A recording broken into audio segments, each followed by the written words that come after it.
საღამო მშვიდობისა, Reopen Mediis ეთერში ქართულენოვანი ამბების დროა და მე ანა ტანდარიანი გახლავართ. სომხეთის პრემიერ-მინისტრმა ნიკოლ ფაშინიანმა ამერიკის შეერთებული შტატების პრეზიდენტ დონალდ ტრამპს დამოუკიდებლობის დღე მიულოცა.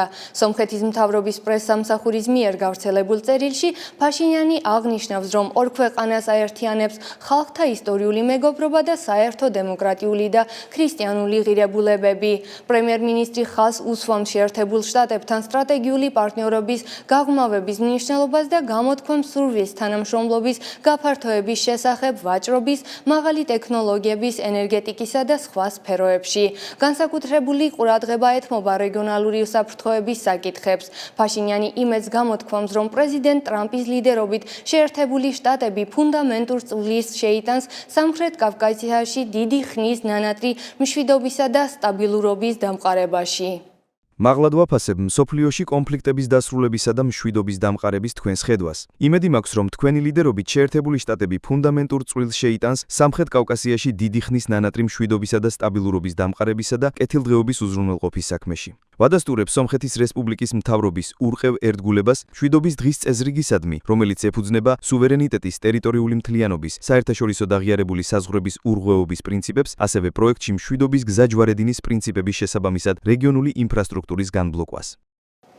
სომხეთის სააპელაციო სასამართლომ ძალაში დატოვა პირველი ინსტანციის გადაწყვეტილება და ტაშის ჯგუფის მფლობელი ბიზნესმენი სამվել კარაპეტიანი პატიმრობაში დატოვა.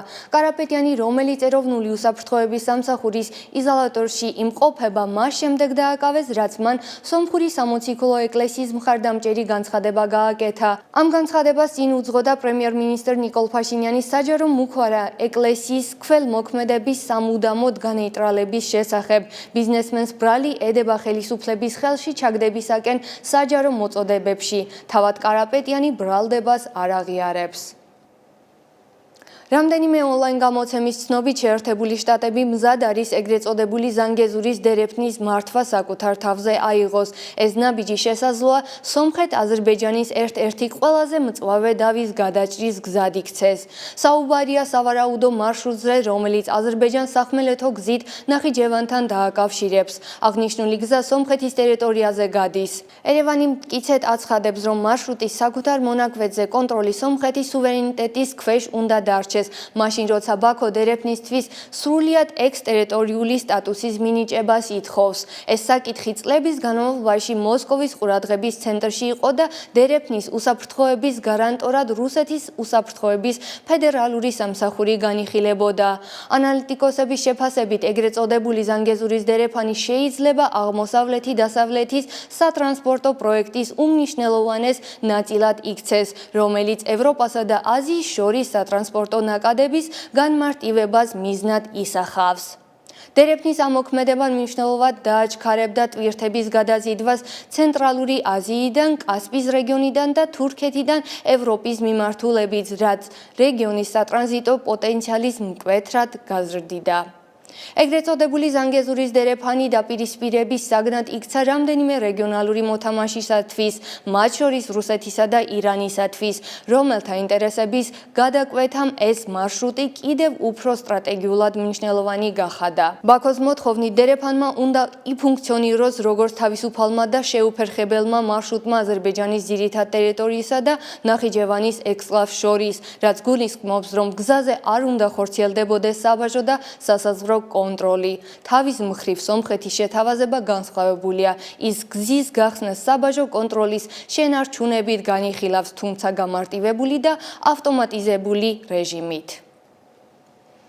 სომხეთში 500 მილიონიანი ხელოვნური ინტელექტის ცენტრის შექმნა იგეგმება. სომხეთის პრემიერ-მინისტრმა ნიკოლ ფაშინიანმა ტექნოლოგიური კომპანიების Firebird-ის, Nvidia-ს და Team Telecom Armenia-ს წარმომადგენლებთან შეხვედრა გამართა, სადაც სომხეთში ხელოვნური ინტელექტის დიდი მონაცემთა ცენტრის შექმნის პროექტი განიხილეს. მთავრობის პრესსამსახურის ცნობით, საინვესტიციო პროექტის ღირებულება დაახლოებით $500 მილიონ შეადგენს. პრემიერ-მინისტრმა ფაშინიანმა პროექტის მნიშვნელობას გაუსვა ხაზი და აღნიშნა, რომ მისი განხორციელება ახალ იმპულსს მისცემ ქვეყანაში ტექნოლოგიური სფეროს განვითარებას. მან ასევე ინვესტორებს მთავრობის სრული მხარდაჭერა აუქვა. მოსალოდნელია, რომ პროექტის ფარგლებში ათასობით Nvidia გრაფიკული პროცესორი განთავსდება და 100 მეგავატზე მეტი სიმძლავრის ინფრასტრუქტურა შეიქმნება.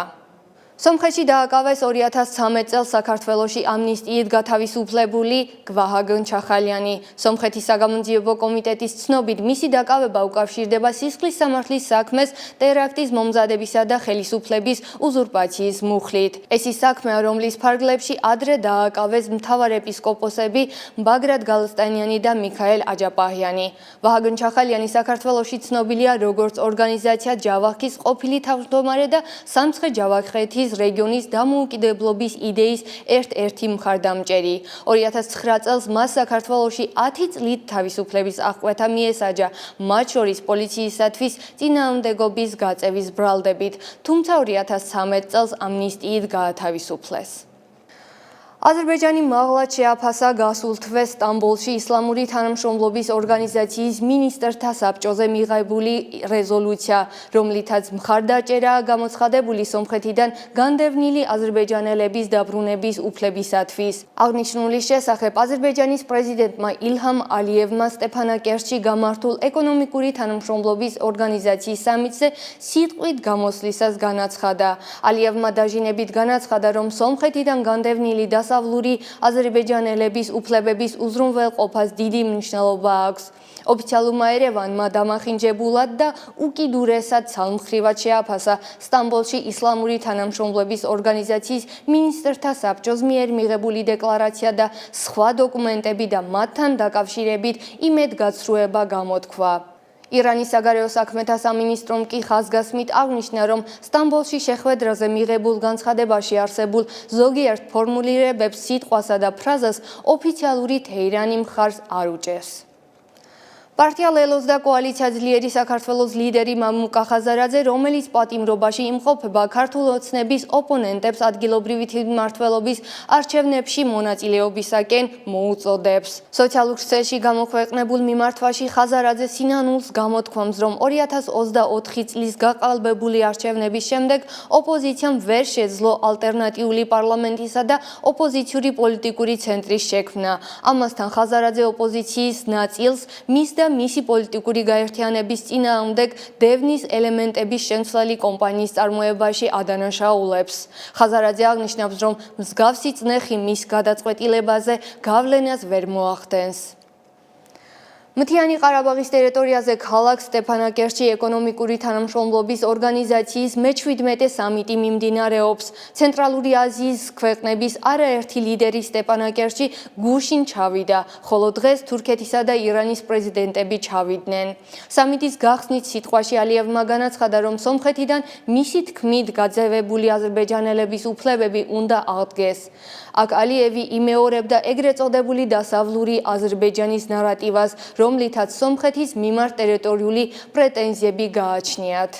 ალიევი, რომელიც სომხურ არცახში ზის, დამოუკიდებელი სომხეთის ტერიტორიას თავის საგვარეულო მიწად მოიხსენიებს. დასავლელი აზერბაიჯანელების სომხეთში მდებარე თავიანთ საგვარეულო მიწებზე მშვიდობიანი გზით დაბრუნების უზრუნველსაყოფად მიმართული ძალისხმევა მომავალშიც გაგრძელდება.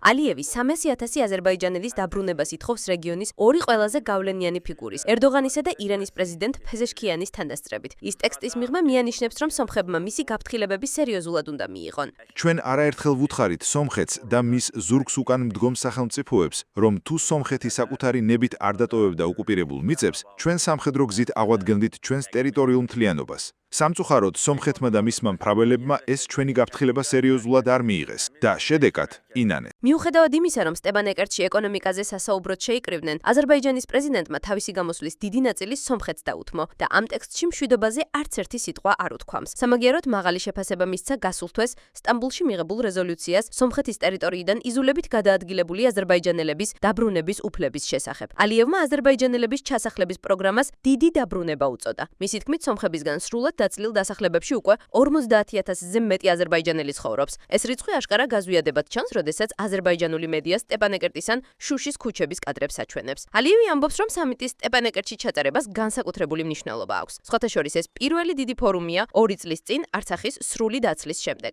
თეერანსა და ბაქოს შორის დაძაბულობის მიუხედავად, ირანის პრეზიდენტიც არც სახლში იმყოფება. ოფიციალური მედიის ცნობით, ფეზეშქიანმა მადლობა გადაუხადა ალიევს ომის დროს გაწეულ დახმარებისთვის. როგორც გახსოვთ, მანამდე ირანის პრეზიდენტმა ალიევთან სატელეფონო საუბრებში რამდენჯერმე იკითხა, ისარგებლა თუ არა ისრაელმა აზერბაიჯანის საჰაერო სივრცით ირანზე თავდასხმების განხორციელებისთვის. ამ სამეთს დამკვირვებლის სტატუსით აღიარებული სახელმწიფოთა გვერდით ასევე ესწრებოდა არააღიარებული ჩრდილოეთ კვიპროსის თურქული რესპუბლიკის პრეზიდენტი. ეს იყო ყველაფერი, რისი მოყოლაც გვინდოდა დღეისთვის. მადლობა ყურადღებისთვის და გემშვიდობებით.